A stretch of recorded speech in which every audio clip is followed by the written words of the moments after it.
Wonderful. Hello, Ma. Hello. Njana Plant. Good, thanks. Wonderful. Shintani. So, please, good. Glad to be here. Good to have you with us. So, if you don't mind, please introduce yourself. Okay, my name is Bulelwa Ndibongo, and I'm the Center Director at the Isivivana Center. Wonderful. If you would pick one of your top traits that reveal the best version of you, which one would it be? Another way of putting the question is, what is your superpower? I love people. Nice. My superpower and what defines me is mostly respect for people, and more than anything, the awareness that everybody has got something to give. So I value that in people. Wonderful. And if we may speak closer to your work, which part of your day at work do you enjoy the most? The people interaction. People interaction, I love that a lot.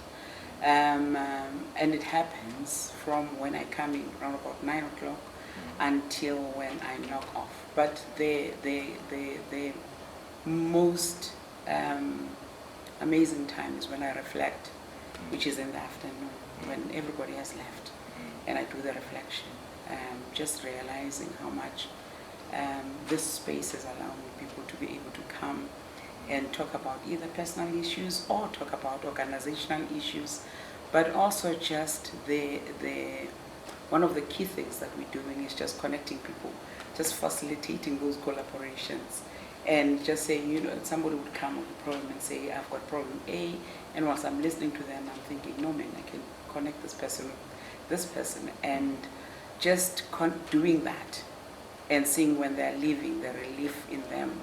But more than anything, it's like they didn't come anticipating that they'll be getting answers for whatever challenges that they're going through, but they walk away with that. So the end of the day is it's my, you know, it's that time. Some days are not as nice as the others because on reflection, sometimes I realize that I've said things that I did not mean.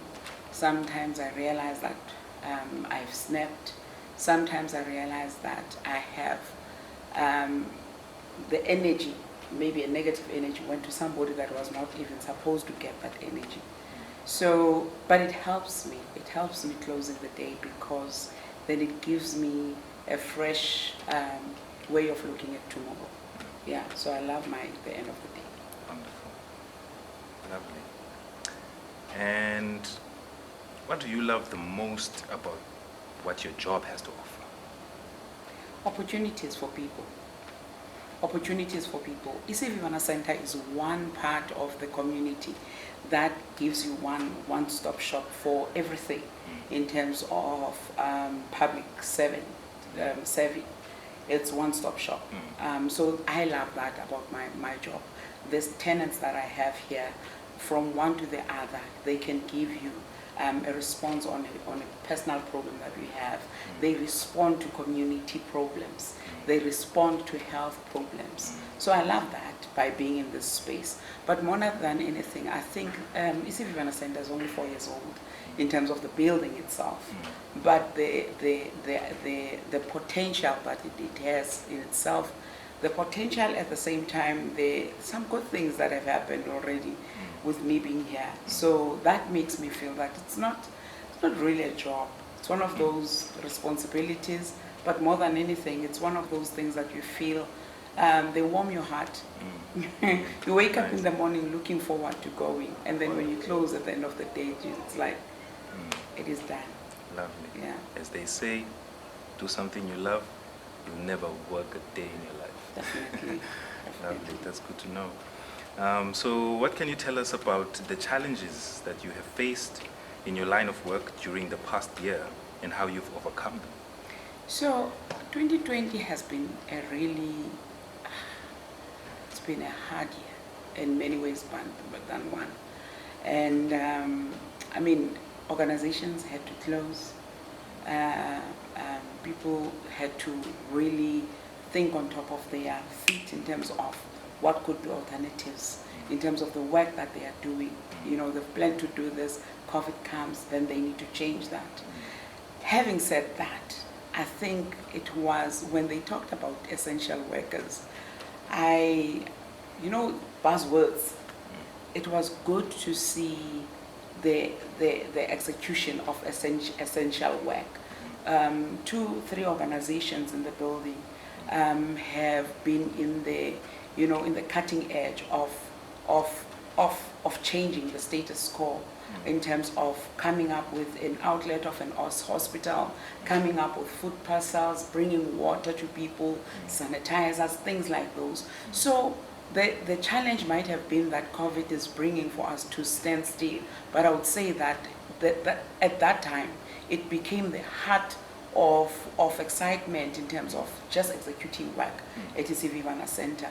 The challenges would have been just some of those people that went out and said they're daring their lives, really being affected and infected by COVID. Some of them had to, sleep.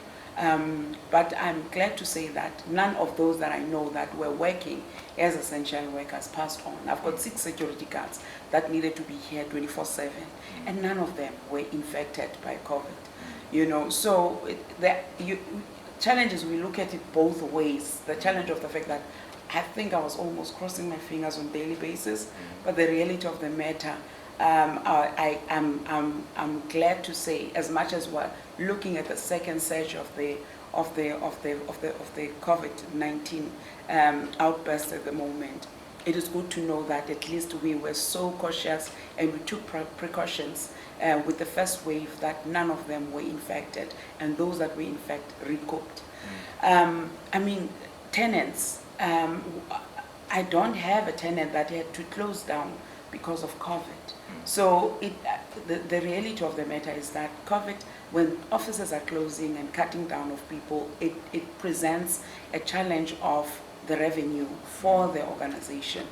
But thus far, we don't have that problem at the moment. And I think it is our prayer that it continues like that. Wonderful. Right. Would you say the reason for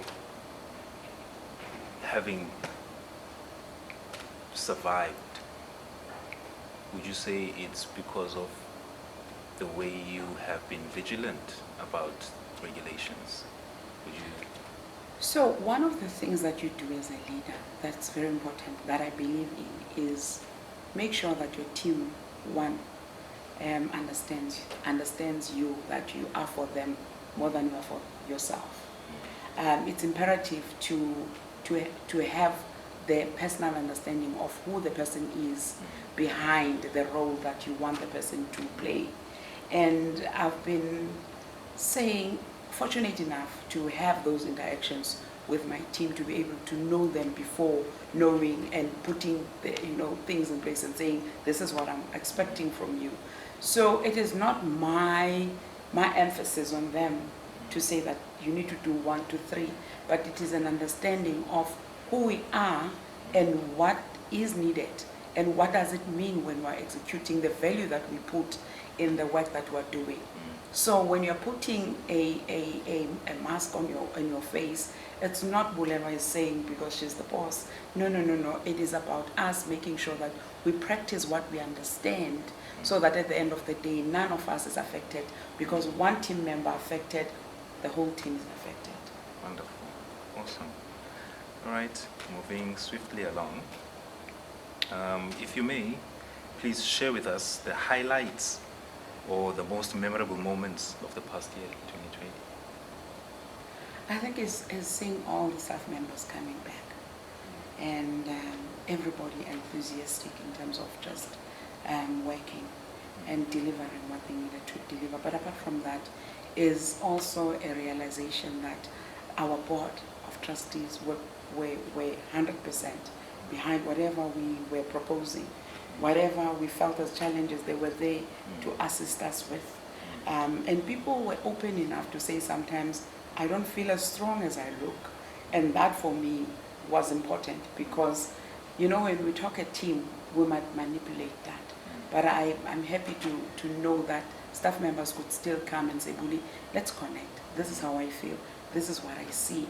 So for me, that's a highlight because we are not driven by peer pressure, but we're understanding what we're doing.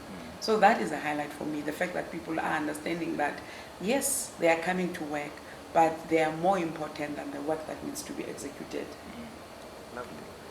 Wonderful. And what are your wishes for the future of isivivana Center?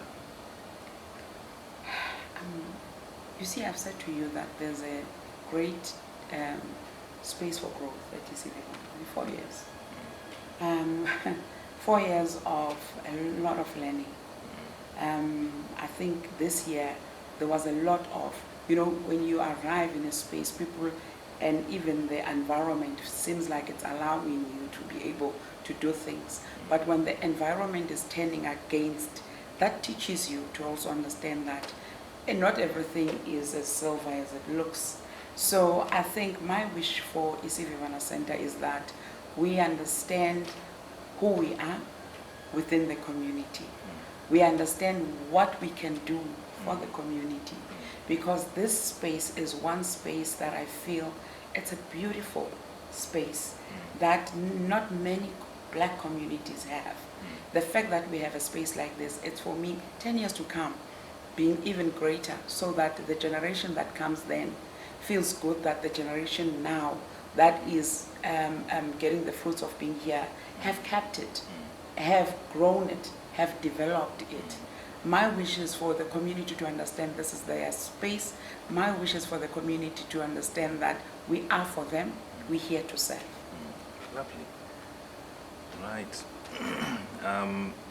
What is your message to, well, I guess this might be repetitive from your answer that you just gave, but if anything could come up, what is your message to everyone, to your team, and last but not least, to the community at large? So, our other name is Khayelitsha Youth and Community Center. So it's imperative for me to start with the youth. I think at the moment there's very, very, very bad things that are happening. There's very rough stuff that's happening. I'm asking for each and every young person that is surviving the roughness of what is happening to take care, to open their eyes, to open their minds, and to grab the opportunities. I'm asking for the community of Khayelitsha to stand against some of the bad things that are happening, but more than anything, to be sensitive enough to listen and to hear one another. I'm calling upon exactly both the youth and the community to take leadership of this community, because at the moment I think that is a lack. In terms of my staff, I think I am one blessed leader to have the kind of staff that I have. People come with love, people come with respect, people come with yearning to want to do better than yesterday. And I value that, and I value them, and I love them. And I think the core message for them is that I really, really, really admire and love them. I can never leave our board of trustees. Our board of trustees is not a board of trustees that's just sitting there, just making decisions. They are interested in day to day, and I also value that. I feel honored the fact that I've got people that are interested to know what are my challenges, to have people to celebrate with me when there's successes, to have people that are saying, where are we heading in 10 years? So, yeah, I am in a very privileged position, and I'm not taking it for granted. And I'm thankful. I'm thankful for the interns that come here, like you, Lele, too. Thank you so much, Papa. Thank you so much, my son. There's great potential in what you're doing. Mama, And I know I'm going to read this, but I wrote it, and it comes from a deep place in my heart. All right. A big thank you for everything you do and for being an inspiration to us all. Wish you all the best in your future endeavors. Godspeed. Thank you so much. Thank you so much. May the precious Lord protect each and every one during this season, and may you guys find rest, joy, and happiness with your families. Nkosi kakhulu.